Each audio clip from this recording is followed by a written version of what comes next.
Waalaikumsalam, berjumpa lagi bersama saya Sandro Jabrik Wong ganteng sak donya. Mohon untuk tidak menyebutkan nama dan identitas dalam percakapan ini karena percakapan ini saya naikkan dalam konten YouTube. Gimana Mbak Anu E? mas, aku mau nanya, sampean udah keluar dari Bandung ya? Ya, saya sudah keluar Mbak. Gimana? Ada, boleh minta kontak ke Mbak apa? Jasa yang agent Bandung yang Indo nggak? Sampean silahkan datang ke Bandung aja Mbak. Jadi saya setelah sudah hampir 2 tahunan ini saya nggak bekerja Oh, dan saya sudah tidak ada segala sesuatu dengan Bandung. Nanti khawatirnya cuman kan oh, karena konten-konten saya sama mereka tidak mereka hapus dan saya juga karena dulu saya juga kerja di sana, saya bilang meminta dihapus atau oh, semuanya mereka tidak, ya sudah saya oh ya udah, biarkan aja nggak ada masalah gitu aja. oke oke, oke, ya udah makasih mas ya, Oke, oke, yuk, yuk, Waalaikumsalam. Oke ya, teman-teman semuanya, saya sampaikan ya, disclaimer bahwa saya sudah tidak bekerja lagi di agent Bandung Enterprise ya. Jadi dan tapi kenapa masih konten-konten di sana, yaitu kan hak dan kewajiban serta wewenang mereka. Karena saya sekali lagi bekerja di tempat mereka dan dibayar, otomatis kalau mereka tidak ingin menghapus ya nggak ada masalah. Tapi tetap saya sampaikan, siapapun teman-teman yang bertanya kepada saya, ya saya sudah tidak bekerja lagi. Saya hanya bekerja di Bandung Enterprise sekitar 1 tahun saja. Dan memang tugas saya adalah membuat konten. Dan kebetulan talentnya tidak ada yang ada di sana. Akhirnya ya talentnya kita sendiri yang ngerjain, yang edit juga kita sendiri. Jadi sekali lagi mohon dimaafkan apabila ketika teman-teman bertanya, ya tetap akan saya jawab. Saya tidak akan menghindar. Tapi ya saya memang pernah bekerja di Bandung Enterprise selama 1 tahun. Nah, jadi sebagai kontributor bagian sosial media. Jadi memberikan informasi-informasi, memberikan layanan berupa keterangan bagi teman-teman yang membutuhkan informasi di Bandung Enterprise. Tapi sekali lagi ini sudah hampir 1 tahun, kalau nggak 2 tahun yang lalu saya sudah keluar dan saya sudah tidak bertanggung jawab lagi, dan saya juga sudah tidak ada hubungan dan sangkut paut lagi dengan Bandung Enterprise. Nggak apa-apa saya sampaikan di sini agar nanti menjadi catatan dan perhatian buat teman-teman, karena pastinya yang nelfon mendapatkan informasi dari Facebook. Karena memang kita ada beberapa juga di konten saya yang di awal-awal itu kita masih mempromosikan agent tersebut, tapi hari-hari ini kita tidak. Hari-hari ini kita free, kita bebas, kita hanya membantu proses bagi siapa saja. Kebetulan yang punya agent adalah istri saya. Saya hanya membantu saja, membantu teman-teman yang mau berproses ke Hong Kong. Itu pun yang bersedia dibantu, yang tidak ya juga nggak apa-apa. Oke, sambil sambil kita bahas tentang sebuah proses ya. Sekali lagi banyak sekali ya teman-teman yang ada di Indonesia dengan berbagai macam banyak dan kendala dalam berproses. Bahkan ada yang berproses itu karena beda dokumen itu 7 PT selama 1 tahun itu tidak ada yang mau dan bisa menerima. Jadi kenapa gitu? Kenapa kok beda data ini menjadi sebuah polemiknya? Beda data, beda beda isi dokumen ini menjadi sesuatu yang sangat krusial dan sangat fatal buat teman-teman semuanya. Sedangkan pada prinsipnya adalah teman-teman yang sebenarnya tidak sengaja, teman-teman yang merasa bahwa itu perlakuan PT di masa lalu kepada teman-teman. Nah, ini yang menjadi catatan penting ya kan. Nah, entah dulu nggak umurnya nggak sampai, entah dulu ngerasa bahwa ada hal yang diakalin supaya berangkat, akhirnya keputusannya sampai ke belakang, bahkan melalui paspor kalian semuanya itu juga menjadi sebuah persoalan. Sekali lagi, memang keakuratan dokumen itu memang benar-benar. Jadi menjadi catatan penting buat kita semuanya.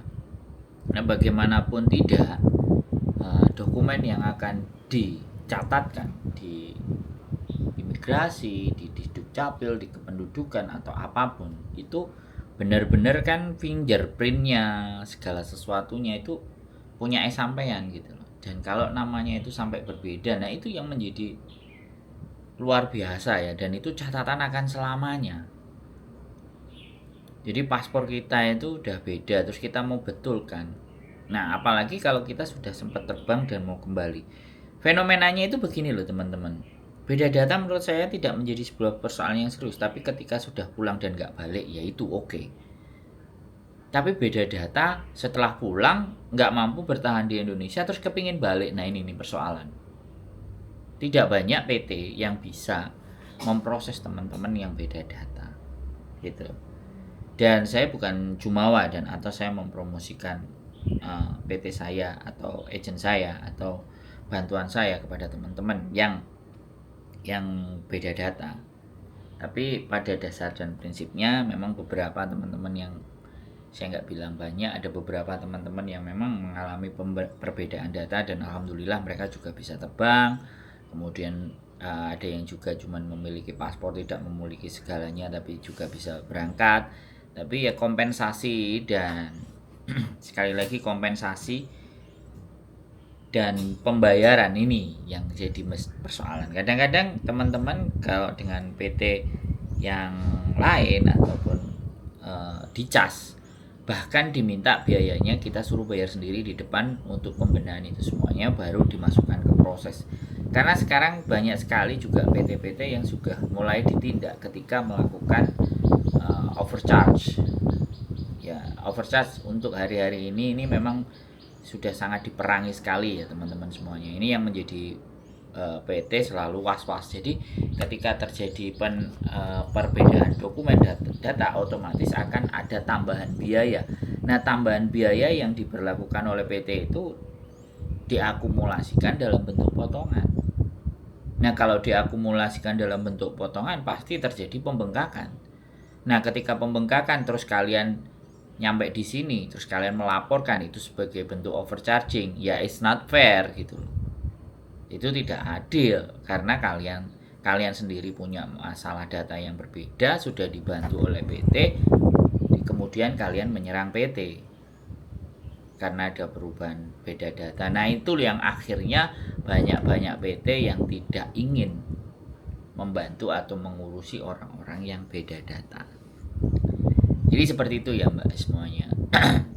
Itu tentang keperbedaan data. Dan you know lah teman-teman semuanya, di Indonesia tidak ada yang tidak bisa diperbaiki. Sekali lagi ya, ujung-ujungnya kemana kalian pasti tahu.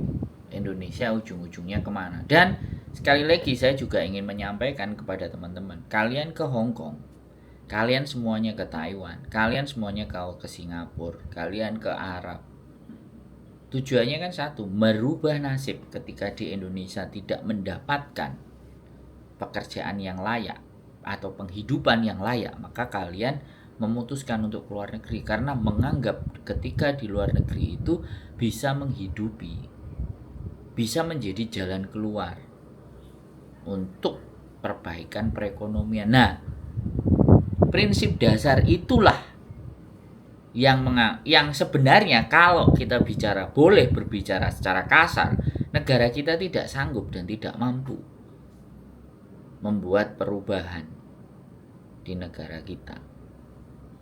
Jadi ini sebuah fenomena yang nggak ada habisnya menurut saya. Jadi sekali lagi kita bukan mau menyalahkan pemerintah ya, tapi kondisi dan keadaan. Kita berjuang sekuat tenaga itu kalau di negara kita itu effortnya luar biasa. Kemarin ada yang sempat cerita buruh tandur ya. Buruh tandur itu dia bantu orang pemilik sawah itu untuk menanam benihnya padi ya. Seharian itu cuma dapat 50.000 guys. Kepalanya sudah pusing seharian bungkuk. beli sawah 50.000. Jadi tidak berlaku siapa yang bekerja keras di Indonesia itu bisa jadi kaya. Enggak seperti itu juga. Karena persyaratan untuk bekerja di Indonesia itu luar biasa istimewa. Ijazah harus ini, harus itu, bla bla bla bla. Sedangkan orang-orang yang tidak mengenyam pendidikan, masih banyak saudara-saudara kita yang tidak bisa merasakan mengenyam pendidikan setaraf SMA saja. Walaupun ada wajib belajar 9 tahun ya yang sudah dicanangkan. Sampai SMP ya sudah mentok. Akhirnya pilihan mereka ya di luar negeri. Jadi bagaimanapun dan apapun peraturan perundang-undangan segala hal yang akan dibuat di Indonesia itu yang terkena imbasnya ya pasti kita. Jadi makanya kayak kemarin ya kita sibuk ngomong mikirin paketan, bebaskan biaya paketan yang mencekik, biar bebaskan kita dari peraturan Deperindak. Saya itu speechless, udah nggak bisa ngomong karena negara kita itu mendapatkan uang itu dari mana? Nah ini pertanyaan yang harus kita tahu. Negara itu mendapatkan kas negaranya, duit itu dari mana? Yang pertama yang pasti bayaran pajak dari teman-teman, bahkan pajak perusahaan, ya kan, pajak. Kalau di Indonesia pajak makanan itu hanya dibebankan mungkin di restoran yang besar-besar ya, saya nggak ngerti juga. Jadi pajak itu adalah penerimaan negara yang paling besar. Nah pajak itu didapat dari mana? Ya dari uang kita. Pajak bumi dan bangunan, ya kan, pajak penghasilan PPN yang penghasilannya melebihi berapa dan berapa harus dilaporkan, ya kan, pajak parkir, tapi ya apakah itu benar-benar masuk ke negara, pajak kendaraan bermotor, nah, itu kan pemasukan negara. Nah ketika kita tidak membayar pajak ya sudah, coba pemasukan di negara, apalagi di Indonesia, udah kita nggak perlu ngomong untuk urusan korupsi, kita nggak perlu membahas tentang korupsi ya. Jadi hal-hal seperti itulah teman-teman yang menjadikan teman-teman harus berjuang di luar, dan ketika di luar juga masih juga dimintain BPJS ketenaga kerjaan. Nah itu ya oke lah, kita akan bayar ya, taruhlah 350 kayak 250 atau apa, kita bayar selama satu kontrak 2 tahun. Nah untuk tahun berikutnya kontrak baru lagi ya kita harus bayar lagi. Tapi kalau kita di Hong Kong tidak dibebankan bahwa renew kontrak itu harus BPJS lagi. Nah sekarang juga sudah mulai teman-teman, BPJS itu juga udah mulai merancang bahwa setiap satu kontrak bayar. Jadi ketika 2 kali kontrak, 3 kali kontrak, mereka masih dapat duitnya dari kalian walaupun posisi kalian di luar negeri. Wah, ini kan bayangkan kalau dibuka kantor BPJS ya, terus giliran orang di interminate harusnya mendapatkan santunan atau apapun, nunggunya harus sebulan, harus 2 bulan untuk mengambil uang yang sebenarnya ada dalam peraturan mereka. Kalau teman-teman di interminate oleh majikan itu bisa mendapatkan dengan persyaratan ya kan, surat terminate kontrak, kemudian harga tiket. Jadi sekali lagi ini saya ingatkan, sampean harus punya resit harga tiket dari majikan, karena itu akan menjadi salah satu pertimbangan ukuran untuk mengembalikan. Ada beberapa teman-teman yang kemarin dapat 1,5 juta, dapat 2 juta. Aku nggak ngerti juga kriteria BPJS itu bagaimana untuk teman-teman yang di interminate. Nah ini juga salah satu cara negara kita mau mengambil uang, menarik pajak kalian. Jadi bukan tidak. Jadi kalau sudah negaranya yang seperti itu ya kitanya harus pandai-pandai ya teman-teman, bagaimana caranya kalau menjadi orang yang taat. Apalagi kemarin yang polemik begitu banyak adalah paketan dan hampir 1 tahun nih, 2 tahun ini kita juga nggak pernah paket. Dan kemarin juga rame juga di Jakarta, orang mau belanja di luar masuk ke Indonesia ditarikin. Ini sudah sangat benar-benar bahwa negara kita itu kekurangan uang, nggak punya duit. Dan ini kurs ya, sekali lagi buat teman-teman, kurs per hari ini juga luar biasa loh. Nah, kurs per hari ini nih teman-teman, kalau kita cek itu gila, 2070 sudah tembus angka 2000 lebih. Ini berarti perekonomian Indonesia ini saya nggak ngerti, melemah, rupiah itu melemah. Makanya ini yang lagi di luar negeri ini lagi panen, ya kan, lagi panen yang di luar negeri.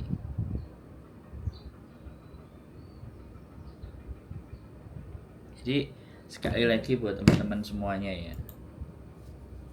pandai-pandailah kita itu dalam membawa diri, memahami situasi dan melihat keadaan, ya kan. Boleh kalau kita fokus cari uang, tapi kita juga pengetahuan umumnya juga sedikit-sedikit harus dipikir gitu. Kalau ya, tapi nggak nyalain juga kalau di keluarga aja masih susah, masih harus dipikirin, boro-boro mikirin pengetahuan umum, boro-boro mikir aturan-aturan negara, mikir anak sekolah aja bingung, bagi duitnya, tiga-tiganya kuliah, dua-duanya kuliah, ibunya yang di sini apa nggak sempoyongan, mikirin usaha pasangannya yang di Indonesia, bagaimana nambah modalnya. Nah, serba pelik. Makanya kita tidak harus menuntut ya. Saya tidak harus menuntut kalian untuk belajar, tapi setidaknya kita memahami keadaan negara kita seperti apa. Ya kalau memang peraturan ekspor impor masuknya barang yang terlalu detail, ya nggak usah dimasukin barang, kasih uang secukupnya saja. Dan teruslah belajar ya teman-teman. Sekali lagi, banyak berita kembali lagi bahwa mereka udah dari Hong Kong pulang lagi ke Indonesia setahun 2 tahun, di Indonesia 5 tahun, di Indonesia 4 tahun, ingin balik lagi ke Hong Kong karena menganggap bahwa perekonomian semakin susah gitu. Saya terus terang juga diceritain bahwa jualan pentol satu hari aja dapat 30.000, apalagi kalau sudah hujan, penghasilannya semakin menurun. Dan tidak mungkin juga di usia yang lanjut kita jualan pentol terus keliling sambil hujan-hujan, impossible juga. Saya pernah ditelepon ya teman-teman yang minta dibantu proses. Jadi jualan pentol kalau lagi rame enak ya dapat 100.000. Jualan pentol di sekolah, kadang keliling di desa. Aduh, kadang saya nggak bisa bayangin ya buat teman-teman semuanya. Dan itulah empati ya, sekali lagi rasa ya kan. Akhirnya ya memohon-mohon untuk dibantu proses, ya udah proses. Alhamdulillah ya sudah di Hong Kong, sudah bekerja. Yang nggak tahu ini nasibnya sama majikannya seperti apa. Saya tugasnya hanya bisa membantu sampai di Hong Kong, selama nggak telepon lagi, nggak ngabari lagi, nggak kasih info lagi. Saya menganggap kalian semuanya baik-baik saja. Jadi seperti itu ya teman-teman. Sekali lagi sudah, negara kita itu sudah sangat wow. Makanya kadang-kadang saya campaign ya untuk ayo yang masih SMP, SMA, sekarang juga ada beasiswa ke Korea, beasiswa ke SMP, satu distrik yang memberikan beasiswa. Kemarin sempat saya membaca berita ada satu distrik di Korea untuk membiayai sekolah yang dari luar karena memang sangat minimnya sumber daya manusia dan mereka tidak mau diam, mereka harus berjuang untuk membangun negaranya. Pakai energinya siapa, tenaganya siapa, SDM-nya siapa, ya Indonesia. Boleh. Makanya cari informasi sedetail yang benar. Kalau bisa jangan pakai bayar ya teman-teman. Sekali lagi, kalau berbayar pikirkan baik-baik, timbang bolak-balik kiri kanan atas bawah. Kalau mengatasnamakan beasiswa ataupun mengatasnamakan pekerjaan dan harus berbayar sekian-sekian, itu benar-benar cross check, perhatikan ya. Jangan asal percaya, berbahaya. Mungkin itu saja ini konten dari saya, nanti kita bahas daripada melebar kemana-mana. Yang penting tetap semangat, keep stay tune my YouTube channel, and see you next video, bye bye.